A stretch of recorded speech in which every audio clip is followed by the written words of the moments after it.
I would actually use many words to describe Valerie, but since I was asked to use one word, the one word that comes to mind is intelligent. I don't know. There's so many words. Give him one. Yeah, I know this is hard. Yeah, It was hard for everyone. Was it really? Mm-hmm. Authentic. Loyal, consistent, and true. She's just disciplined. Nothing is gonna prevent her from remaining focused.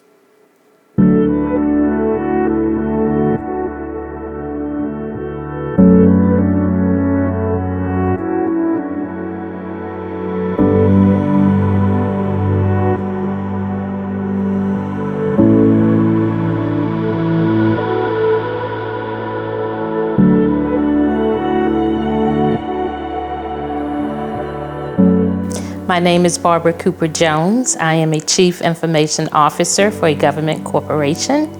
I met Elder Valerie Val in college, and she and I have been best friends ever since. I want to share a memory that I have of Val. And we were in college. We were on our senior accounting club trip. And she and I were roommates with two other girls. At this point, I had not known Val for very long at all. We were just in some classes together, and I would see her, but we weren't friends. So we were roomies, and one of the guys that was on the trip ended up putting bubble gum on our car that we had rented because we wanted to tour. And I looked at her, and she looked at me, and she said exactly what I was going to say. She literally was finishing the sentences that I would have spoken. And at that point, I realized, oh, I like her. Oh, I like her. So we had plotted on how we were going to get these boys back for putting this bubble gum on our rental car. And we just laughed about it later. And that's the first time I think we connected. And it was my memory of her always as the first time I said, oh yeah, I like her. We're gonna be friends for life.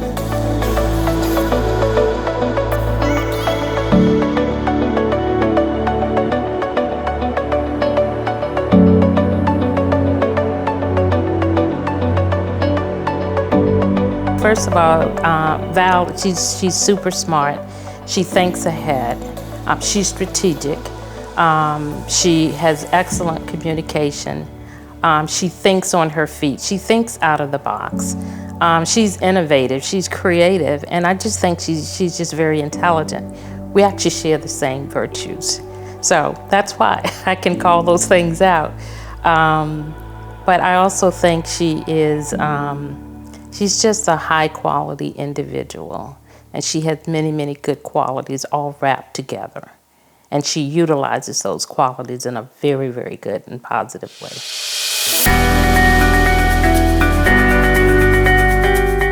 My name is Eileen Oles, and I grew up in Chesapeake, and I still live in Chesapeake. And I have known Elder since, wow, more years than we probably want to admit we've been alive, close to 50 years.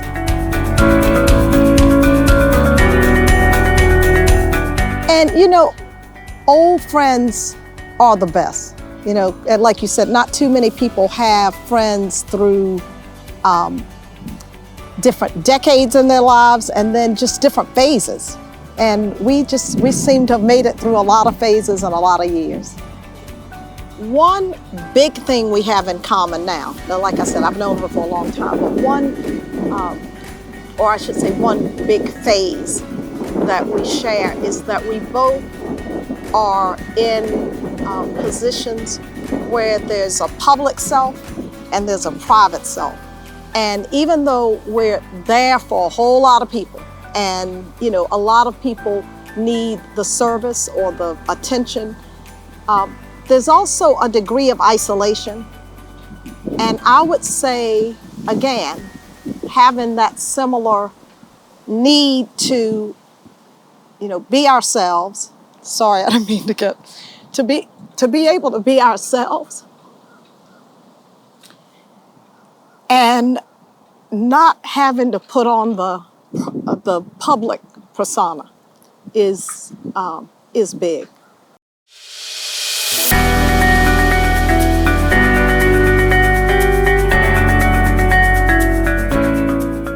Hi, I'm Sheila. James. And we're the owners of Chick-fil-A, members of the Mount. And we know Elder very, very well. We've known her for years. Our children raised together. We can go from there. Thank you. Yeah, we met probably about, I guess, 92, 93, as obviously being partners in the church at 860. That's the church 1, 2, 3 churches ago, really the initial church. And so when he became pastor there. And so Sheila was involved a lot with pastor's anniversary and stuff like that. Then later on, obviously, we got intimately involved. But during that time, I guess they met and really became really good friends because of the kids. You know, kids hanging out together. Their kids were always over our house. We were always over theirs. If there was something needed to be done, that kind of thing. We try to make sure we intervene as, you know, just really supporting the pastor and at that time, the pastor's wife. And from there, the relationship just grew. They traveled a lot together when actually Elder was actually in. She had the bookstore. Yeah, no, before the bookstore. She had her own business. Remember, she had her own accounting business. Yeah. A lot of people don't know. Yeah, she had her own accounting business. So she did a lot of traveling. She wrote a lot of books. And Sheila traveled, and they even worked in the office for quite a while. And so it really flourished from there. So that's the initial meeting, I guess, and the foundation of the friendship that we developed to this day. My favorite memory is her and I hanging out in her pool. Just she and I. We're just quiet.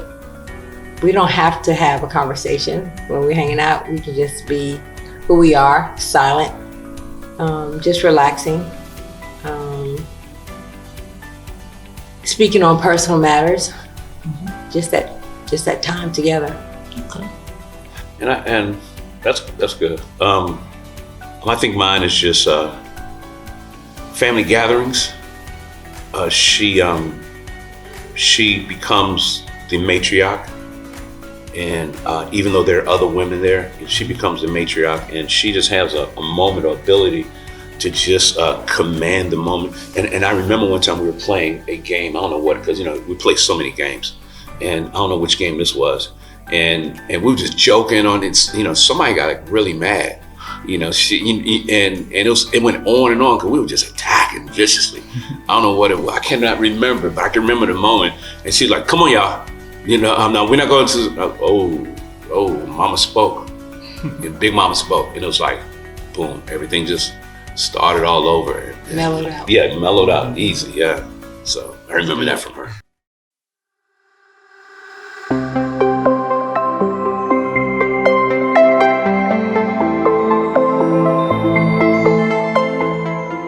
So the first thought that comes to my mind when I think of a funny memory between us would be, I guess LJ and I were probably 8, and I was probably 8. He might have been 12 or 13. And it was one night, it was a weeknight. My dad was away doing a revival at somebody's church in the area. And my mom was in school, and it was time for us to go to bed. But for whatever reason, LJ and I were just not going to bed. I mean, we did not care that my mom kept telling us it was time to go to bed. And we would go to bed, and like kids do, come back out, I need water, or I need a snack, or whatever. And I guess she just was fed up, and she was like, you know what, I'm gonna whoop y'all. And I just knew that not precious Kimberly was gonna get a whooping. And so she was looking for a belt, and LJ's supposed to be leading by example, so of course he gets the whooping, not me. I'm just following my brother's lead. And so I'm like, here's the belt, Mom. You can use my belt. You can use my belt. And she took my belt and whooped me. And my feelings were just so hurt because I offered you this belt thinking it's for LJ, not for me. But she got me, and then for whatever reason, she started laughing, and she still owes LJ a whooping because he didn't get one that night. So that's the first thing that comes to my mind for a funniest memory. A fondest memory.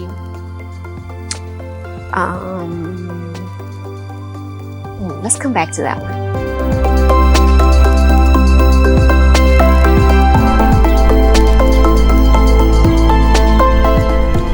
Another funny story that happened was just a little while ago. We were somewhere, and Elder is very adventurous. I put it that way. So I think maybe most people know that, but Elder is super duper adventurous. Elder is Dora the Explorer. Whenever you go somewhere, she always want to be out and about. She got plans. She want to do this, that, and third. We're gonna go visit here. Then we're gonna go see this. And we're gonna do that. She always got activities planned when she goes on vacation or trip or whatever. She is Dora the Explorer. And so in this one particular instance, they had set up an excursion and they was bike riding. And so they was bike riding through like the desert or the sand or whatever case may be. And supposedly there was a certain way that you're supposed to ride these bikes, and because it's sandy and that sort of thing, so you're supposed to slow down and pick up speed in certain spots because you'll fall. And so Elder and a couple of her friends was out doing this excursion on these bikes, and Elder supposedly, now I didn't see it, I did see pictures of the aftermath, but Elder took a good nosedive off her bike, and this was not this long ago, y'all. This was not that long ago. So Elder she took a nosedive over the handlebars of her bike, face planted into the sand. And so we do got there's footage of that, or at least the aftermath. So. So for those of y'all who don't know, she is super duper adventurous. She will try anything at least one time, especially food. She will definitely try food. If y'all don't know that, Elder try, anything. She'll take it down at least one time. So adventurous. I would go with adventurous. Elder is definitely super adventurous. Yeah.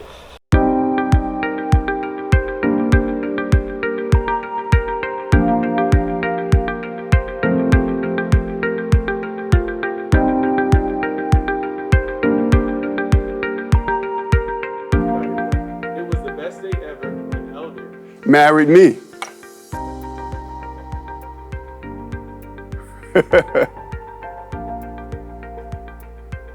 Let me preach her sermon. It was about before we came in this building. She was scheduled to preach, and the subject was on submissive wives. She worked on her sermon the whole week and got up and said, "Today you will probably hear one of the best sermons you've ever heard. I'm going to show you what a submissive wife is." And she handed her manuscript over to me and let me preach it and get all the claps. My heart melted when Elder sang to me in church service. What song did you sing? If anyone ever wrote my life story, the Gladys Knight song, in between each line and glory, or whatever it says, you'll be there. So yeah. How did it sound? I don't even remember how it sounded, because I was so amazed that she loved me enough to sing that song, because I know singing, and being in front of people is definitely not her favorite thing to do. I realized I couldn't live without Elder when she took over paying the bills and handled our finances.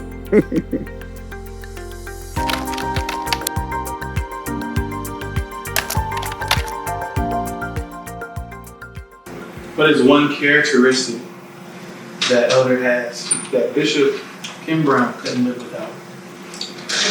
Something about her that he could not live without.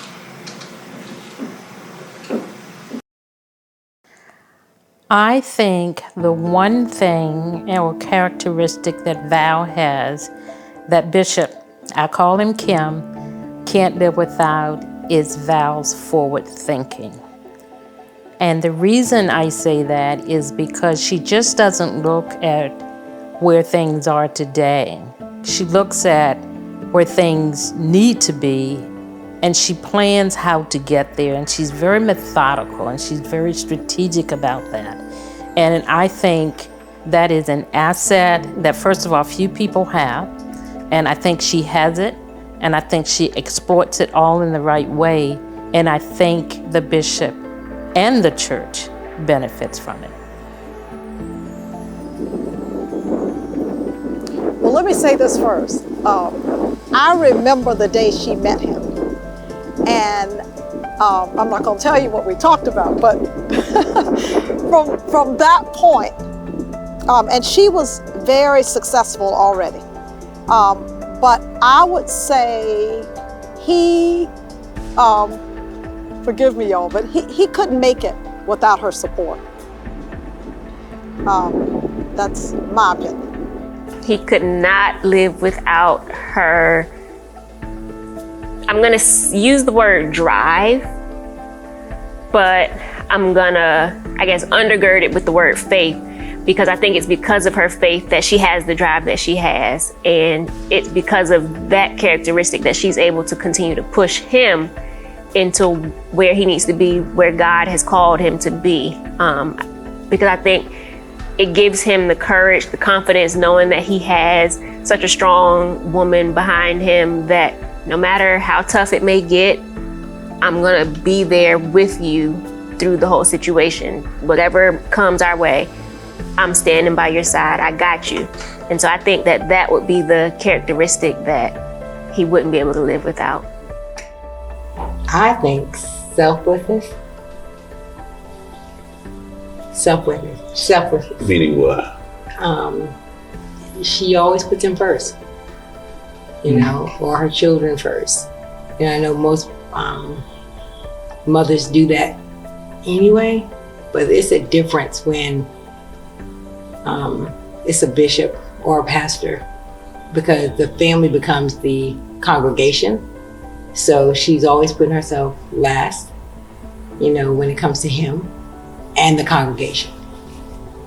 So selflessness. To me, she has an old school mentality. Mm-hmm. You know, the man, you know, when the man gets home, his food's on the table. Nobody eats before he eats.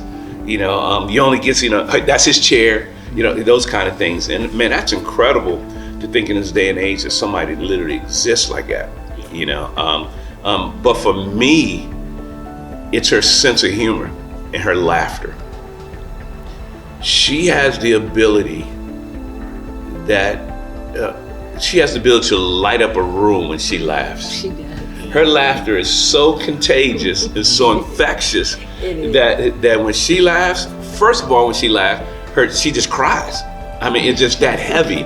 And then as she laughs, it's like, dude, you over there laughing too. It ain't even funny. You know, and laughing. And I think that because of the intensity that exists in his life, he needs someone to be able to bring him from here to here and to know, okay, it's okay. You know, you're stable, everything's stable. And if she didn't have that, I really think that even that she's talking about would not exist. She wouldn't have the opportunity. You know, because he's an intense kind of individual. You know, he cares so much, he gives so much to the point that he just gets so tight. And when she starts laughing and just joking about whatever, man, it changes the entire room. Her wisdom. Okay. What were you gonna say? I was gonna say one quality. See, why men always gotta go there? I don't know. I won't go in there. Oh. But I was just saying. I mean, I think.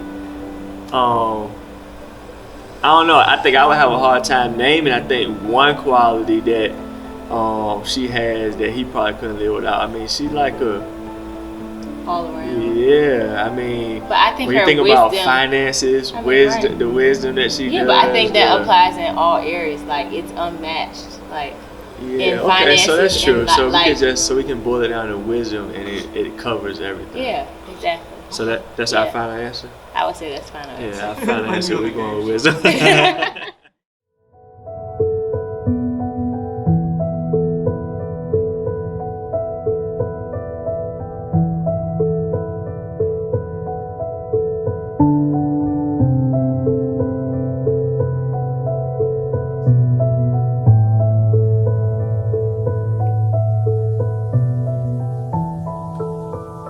And then you gotta repeat it too. Okay. God, this is tough. Okay, so I'm gonna go back to fondest memory.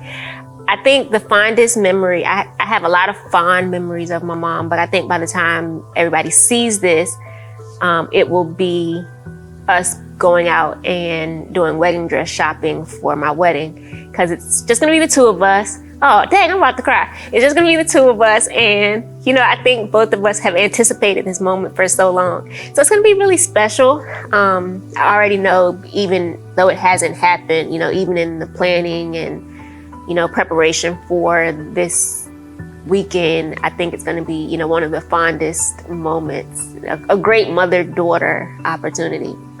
I was really surprised with my mom. I was really surprised when my mom shared some of her stories growing up as a young adult that I am lost the key on, that I take to my grave.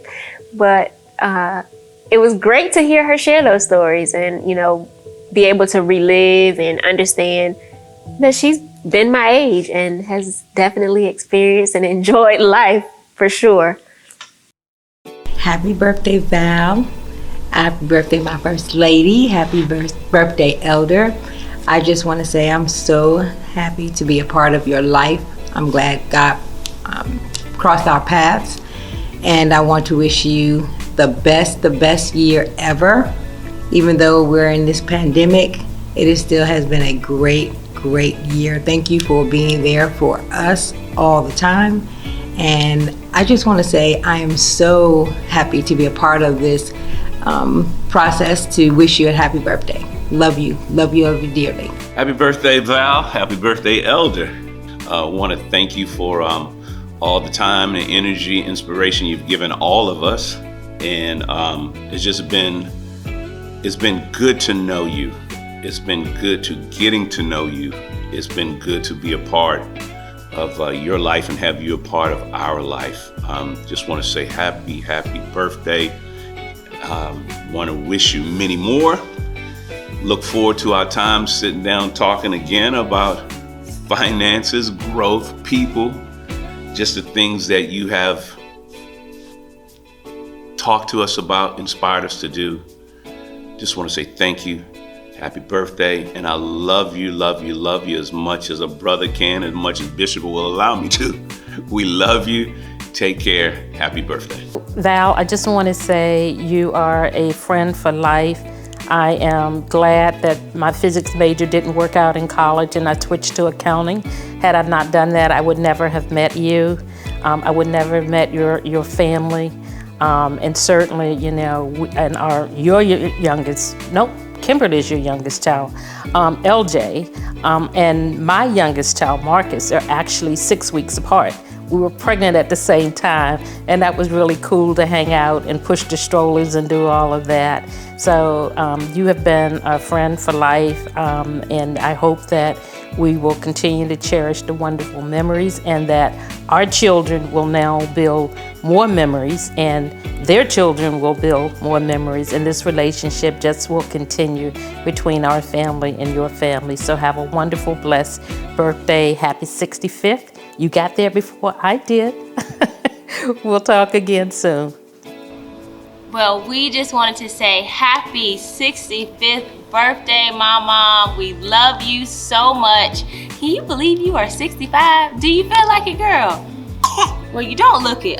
Kennedy, can you say happy birthday to Mama?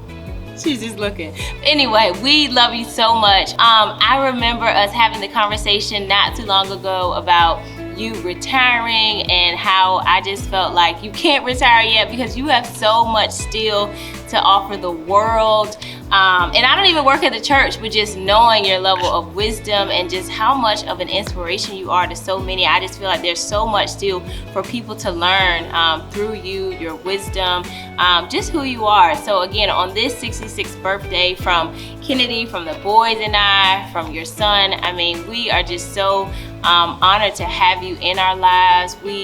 Lord knows where would we be without you, how you've matured us, to help us just become all that God would have us to be. We're so grateful for how you just pour into us so that we really can be ready in the season of our lives to really go after all that God has. So we thank you for that.